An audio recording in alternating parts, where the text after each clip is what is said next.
Hola, hola, una vez más a esta sección Área Verde. Como les recordamos, estamos todos los viernes a las 6 de la tarde específicamente y hoy nuevamente me acompaña mi compañero Mauricio Arenas, el cual es el encargado especialista de este programa. Recuerden que Área Verde es un programa diseñado especialmente para hablar sobre los cambios climáticos, hablar sobre las cosas naturales que pasan en el día a día, cómo contribuir al ambiente, etcétera, etcétera. Hola Mauricio, ¿cómo estás? Bien, ¿y tú? ¿Cómo estás? Bien, Todo bien. bien. José Otra David, todo cosa, bien. otra cosa que les quería comentar es que recuerden que nos pueden sintonizar por todas las redes sociales del colegio, específicamente por el Facebook, que es Royal American, el Instagram, que es Royal American Peace School, y el canal de YouTube, que es obviamente Colegio Royal American. Mauricio, ¿de qué vamos a hablar el día de hoy? Cuéntame. Mira, todos los amigos de la comunidad Royal, hoy día tenemos un tema súper interesante. Vamos a hablar de el manejo de los residuos orgánicos dentro de nuestra casa, ¿ya? O dentro de cualquier lugar. Bueno, primero ver cuántos residuos existen de residuos orgánicos en nuestras casas. Ya aproximadamente el 50%, o desde el 50% hacia arriba son residuos orgánicos, por lo general. Ya las familias que son más numerosas y que tienen, no sé, que son, por Mayor ejemplo, de cantidad. hábito más vegetariano, producen, o que comen harta fruta, producen mucho más residuos orgánicos, ¿ya? Claro. Eh, entonces, la idea es poder manejar este residuo orgánico y en vez de llevarlo al relleno sanitario, hicimos un video que hablaba del vertedero. En realidad es relleno sanitario el término correcto, ¿ya? Porque los vertederos no tenían una protección interna. El relleno sanitario se supone que cumple con un montón de normas de protección que evita que percolen los líquidos de toda la basura. Claro. Eh, pero, por ejemplo, si en un año botamos 100 sacos de basura como familia, y separamos nuestros residuos orgánicos, nos vamos a dar cuenta que empezamos 50 ya se pueden manejar, se pueden procesar con cierto manejo, ya sea compostaje o vermicompostaje, vamos a hablar de eso hoy día en específico, Claro. y nos queda el otro 50% que eventualmente lo podemos reciclar o podemos reducir la cantidad de basura que vamos generando también desde ese otro lado de basura plástica, inorgánica, etc.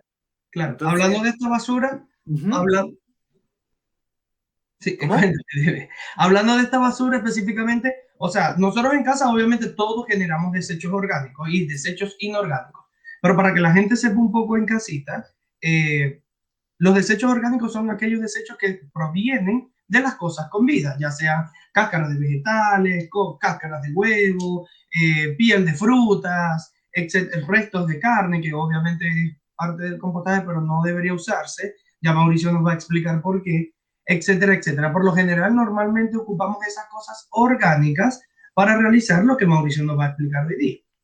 ¿Ya? Y obviamente también tenemos la parte de la otra resto de basura, que es lo que podemos reciclar, vidrio, cartón, plástico, etcétera, etcétera.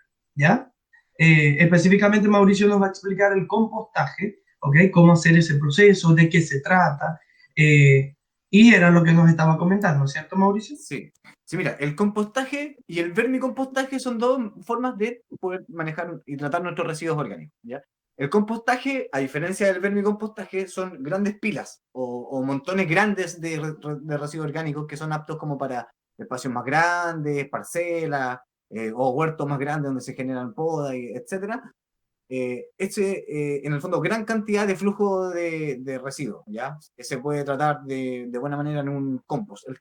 Y eh, ¿qué característica tiene esto? Cuando son grandes cúmulos de biomasa y empiezan a transformarse, en el fondo, si nosotros vamos con una lupa y hacemos un zoom súper grande ahí, vamos a empezar a ver que hay una cantidad de microorganismos que están transformando la celulosa y todos los residuos orgánicos, lo empiezan a procesar y empiezan a aumentar las temperaturas. ¿Ya? Hay unas fases de termófilas que se le llama, donde la temperatura llega a aumentar hasta los 78 grados Celsius o incluso un poco más en algunos casos. Ya mientras más grande sea la pila, mayor temperatura puede tener. Más calor va a Incluso, generar, claro, sí, incluso hay unos casos donde se hacen pilas muy grandes que se pueden llegar hasta prender, ¿ya?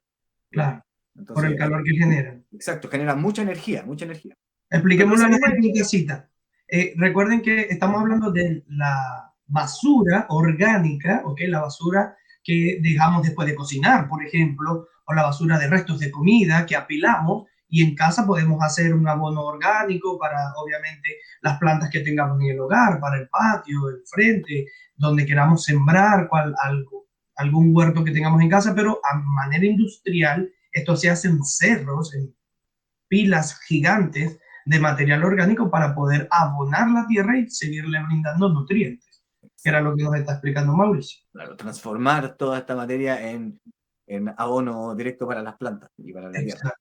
Así que, muy bien, sí. Y estaba comentando que el compostaje genera altas temperaturas, ¿ya? Porque como hay tanta actividad microbiana tan fuerte y hay tanta la biomasa junta, llega a estas dos fases termófilas muy altas, entonces, ¿qué es lo que pasa? Que es tanto el calor que hace que muchos bichitos se vayan. Claro. Empiezan a irse de esa zona porque hay mucho calor, sin duda. O sea, una lombriz, imagínate, a 78 grados se va, porque Va a morir, obvio. prácticamente. Y muchos otros bichitos también, entonces se genera como una migración, mueren bichos por la misma temperatura y después vuelve a haber otra temperatura que vienen otros microorganismos, ¿ya? Entonces, es más microbiano el compostaje, es más lento.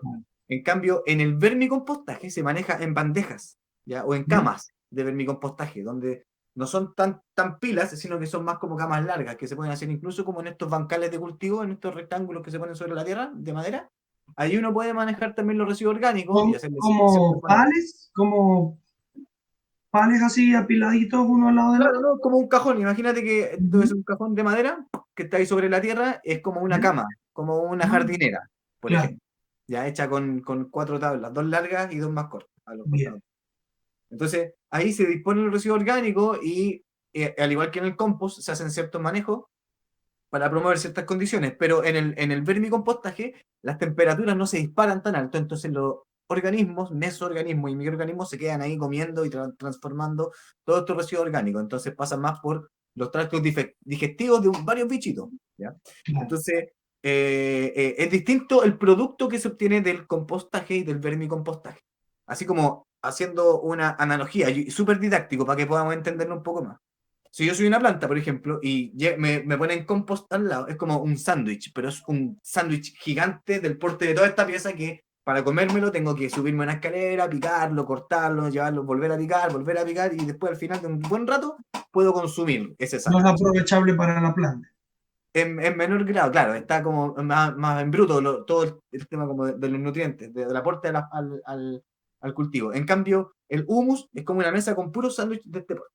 Entonces es mucho Claro. más fácil digerir, es como distinto el aporte nutricional, pero pueden venir incluso de lo mismo, ¿ya? El que pase por los tractos digestivos de estos bichitos es súper importante, cambia el resultado final, ¿ya? El humus es rico en un par de ácidos que son muy potentes dentro del tema de la agricultura ecológica, que son los ácidos húmicos y ácidos fúlvicos, ¿ya? Y es como una estrellita ahí brillante, un diamante que se puede obtener del manejo del vermicompost. Se puede obtener humus líquido, de los percolados, incluso té de humus, que se mete el humus en un saco y eso se hace como un tecito en agua o en otro balde y ese tiñe el agua y con esa agua se ríe.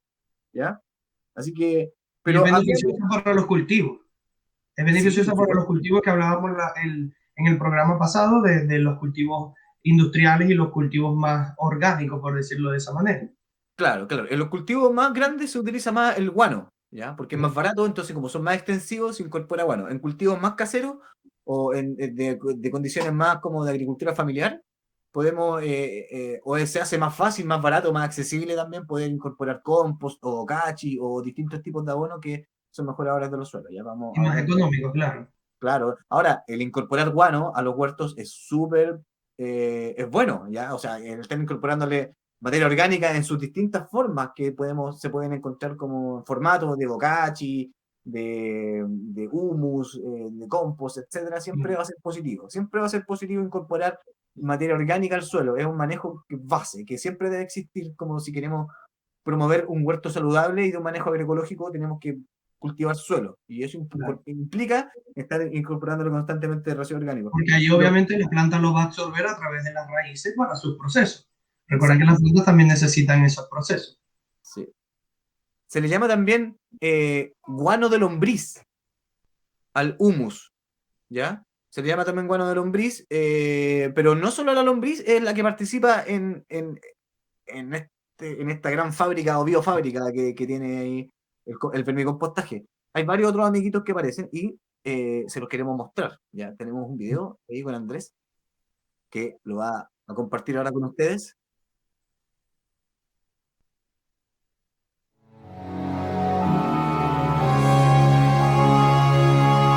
Esos animalitos obviamente son organismos descomponedores, partes de la Hola cadena amigos, ¿cómo están? alimenticia, parte Amigas, del flujo de les muestro energía del acá unas ecosistema. composteras. Ya, estas Para que son nos unas entiendan un composteras poco en plásticas casita, están los que les organismos productores, importan, que que son este todos los modelo se llama vegetales, Earth Machine están los o máquina de herbívoros, tierra. que son los consumidores primarios, están los carnívoros, que son los consumidores secundarios, depredadores, etcétera, etcétera. Y de último, hay alguien que cierra el ciclo para volver esos nutrientes orgánicos en materia inorgánica para que la planta lo pueda aprovechar. Simplemente toman lo que tiene vida o lo que ya no tiene vida, pues son los restos, ¿ya? Y lo descomponen en moléculas químicas que la planta puede aprovechar, para que en la fotosíntesis lo vuelva a utilizar y vuelva al flujo de energía cotidiano. Por eso es un ciclo, ¿ya? Exacto.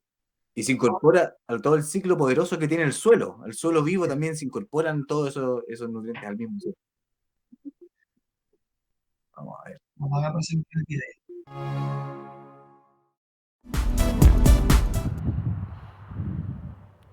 Hola amigos, ¿cómo están? Amigas, les muestro acá unas composteras. Ya, estas son unas composteras plásticas que les importan, que este modelo se llama Earth Machine o máquina de tierra. Y están estas otras que se llaman Worm Factory, ¿ya? Que son vermicomposteras plásticas.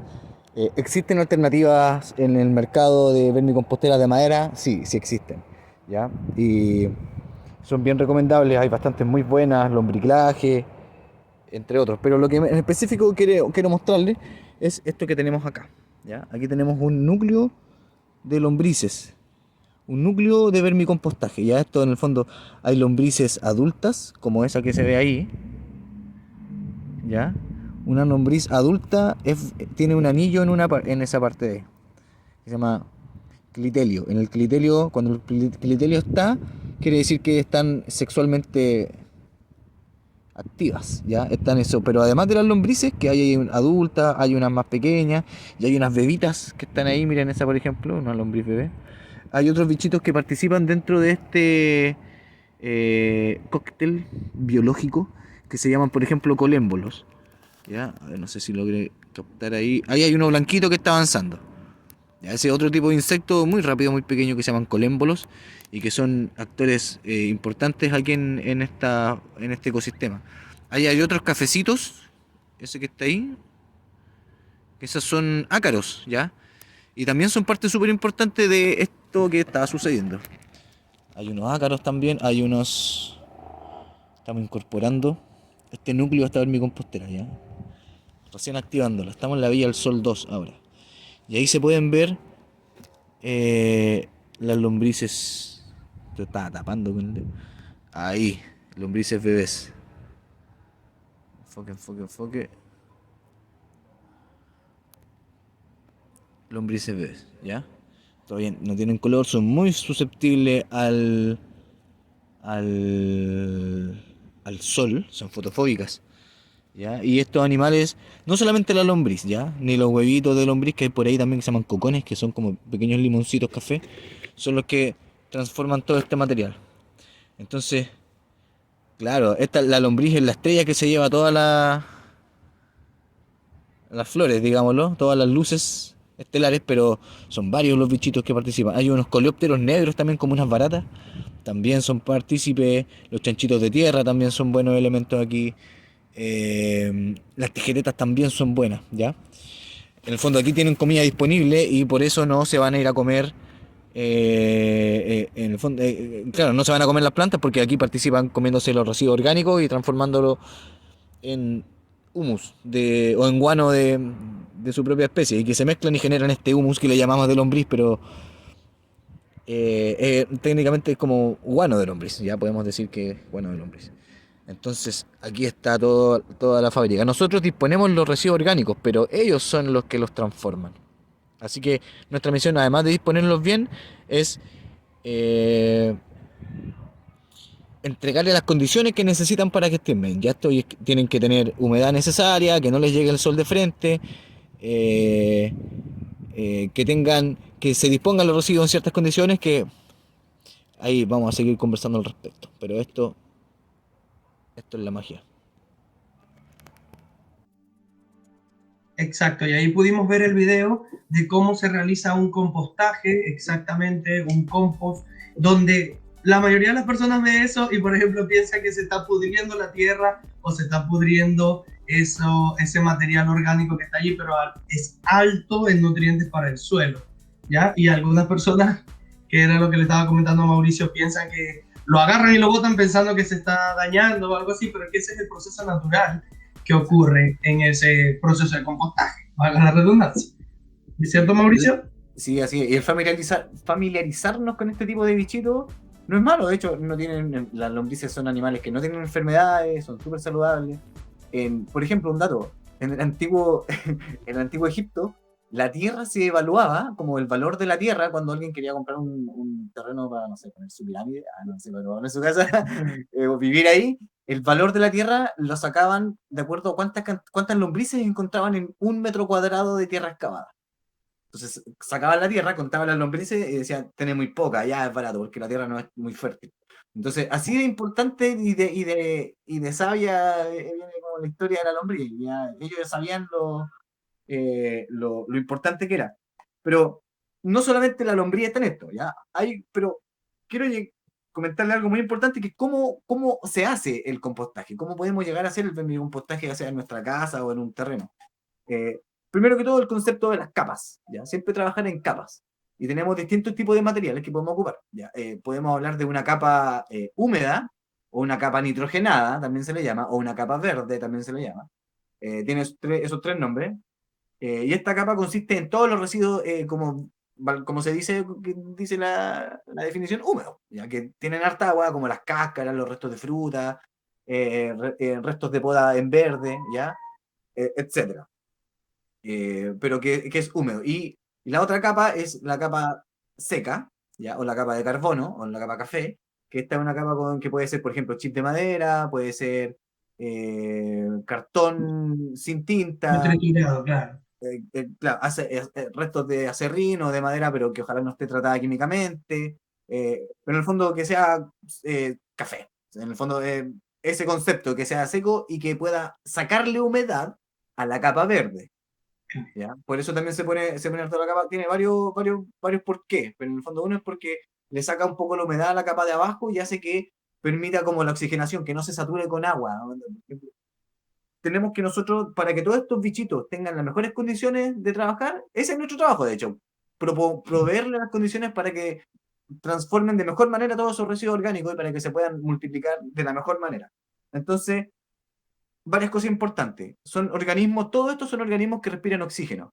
Entonces no tiene que estar la tierra apelmazada, ni seca, ni como sellada. Necesitamos estar abriéndola, incorporándole aire adentro, ¿ya? Generando poros, que el espacio de poros exista, ¿ya? Tenemos que asegurarnos de eso. Si nos aseguramos de eso, sabemos que todo este gran grupo de trabajadores, de obreros de distintas especies, van a transformar estos residuos, ¿ya? Necesitan tener O sea oxígeno. que Ujú. podemos en casita agarrar, o sea, tomar, por ejemplo, un envase de agua de 5 o 6 litros o un envase de bebida grande, cortarlo, hacerle como agujeritos y empezar a colocar esa capa de capas verdes, capas secas o material orgánico y empezarlo como a revolver, esperar que vengan las moscas, esperar que vengan los microorganismos y empiecen a descomponer eso, ¿no es cierto? Y así Sí, empezar a realizar ese humus o ese compost, mejor dicho. sí, hay muchas. Mira, el compostaje no hay, y bueno, en la agroecología en general no hay una única forma de hacer algo bien. Hay muchas versiones de exitosas de composteras o de vermicomposteras. En botellas, en maderas, en plástico, en la tierra, en cajones, etcétera. O sea, y deben haber todas estas más. Porque en el fondo es como la imaginación donde te lleve, donde puedes generar un espacio, pero lo que importa es cómo le dan las condiciones ahí adentro. Yo creo que la botella de repente tiende a sellar un poco, tiende como es tan estrecho, creo que tiende como a sellar. Quizás sea mejor como en un rack, por ejemplo, en estos racks de plástico de como almacenes, o en estas Como los que bandejas, están en el supermercado también. sí, o en estas bandejas de Plumavit, como de pescado o de flores. Estas como cajas de Plumavit. También se pueden usar esas que se encajan una arriba de otra y tú le haces hoyos abajo no a la última, que la última tiene que contener los líquidos, hablando como de una vermicompostera casera, por ejemplo, ¿ya? Pero puedes hacerlo en una zanja, en una pila, en un espacio del patio, ¿ya? O sea, puede ser de muchas formas. En especial yo creo que la botella es como entretenido para hacerla en una sala de clase, pero creo que hay mejores formas que le dan mejores condiciones justamente para que todos estos animales se puedan multiplicar y así aumentar su población y tener mucho y así más comen. Y de hecho llega un momento en que yo tengo que sacar un núcleo y como bajar la población, controlar la población porque llega a haber demasiada. Entonces, eso es muy interesante, ya tenemos las capas. Ahora, esto también me puede mostrar ciertos indicadores. Por ejemplo, pueden llegar ciertos bichitos, ¿ya? Indeseados. Por ejemplo, mosquitos, que yo empiezo a ver y ya se llena de mosquitos y no sé, pues nuestras mamás o nuestras tías dicen que esta cuestión está llena de chocolate, bótalo, está malo. Y es porque hay mosquitos, pero ¿por qué hay mosquitos? Los mosquitos tienen primero que todo muchos ojos compuestos, ¿ya? Entonces tienen muy buena visión. De lejos pueden percibir pueden ver dónde hay materia orgánica Descomposición. expuesta, en exposición, ¿ya? Entonces, como ellos evolutivamente ponen sus huevos en materia orgánica expuesta, en descomposición. Entonces, si ven ahí, van a ir y van a poner huevos, porque así lo hacen evolutivamente. Es una cuestión de especie. Pero si yo cubro esto con material seco, no llegan a poner los huevos. Entonces, ¿cómo solucionar ese problema de los mosquitos? Tapándolo siempre con material seco. Siempre que yo lo voy a incorporar nuevo material húmedo y tengo, al final le tiro una capa seca encima. Siempre. Así me aseguro de que Algo no que llegue el pueda mosquito y haya absorber poco. algo que pueda absorber los líquidos. O la humedad, Sí, es preferiblemente. que, claro, en el fondo tapa, po. Si ya tú ya tocas encima de eso, ya está seco. Entonces ya él no tiene lugar donde poner el huevito porque está tapado abajo de este material seco. Eh, Eso es muy importante. Y otra cosa importante que es como el corazón de donde nace esto es el núcleo, ¿ya? Y el núcleo fue lo que vimos en el video. Vimos un núcleo de una vermicompostera. Entonces, también uno puede comprar los núcleos, compartir núcleos. Hay lugares, hay sedes sociales que tienen vermicomposteras que uno, si le va a pedir un núcleo, si son sedes sociales, te la van a compartir. Hay lugares donde también se venden núcleos de lombriz, entonces también uno puede acceder a comprarlo.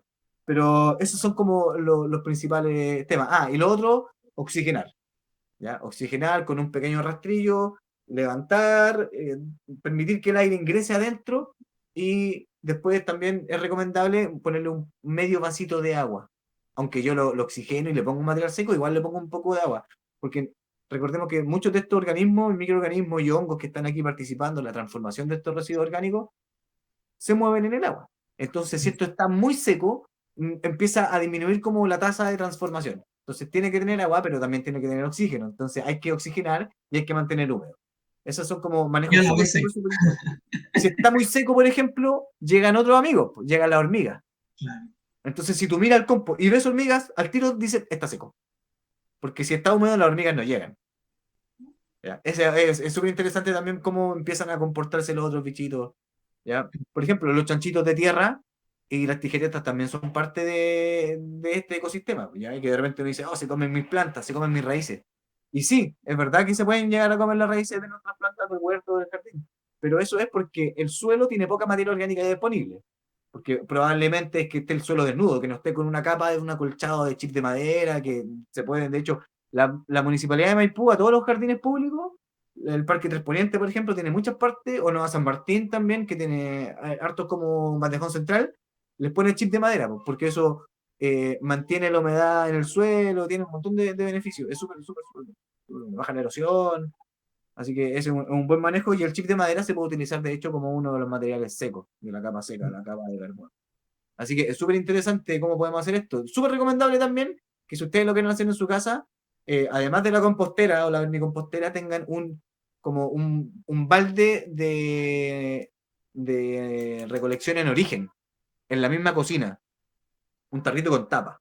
Entonces tienen ahí, van separando lo que es basura, lo botan, o lo que se va a reciclaje lo dejan aparte, pero lo que es orgánica lo dejan en este tarrito y una vez a la semana por lo menos, ya van y vierten este tarrito con residuos orgánicos a la compostera o vermicompostera. Ya, pues, si pasa mucho tiempo, empiezan como a llenarse de líquido y esto se empieza a pudrir y ahí hay que botarlo a la basura.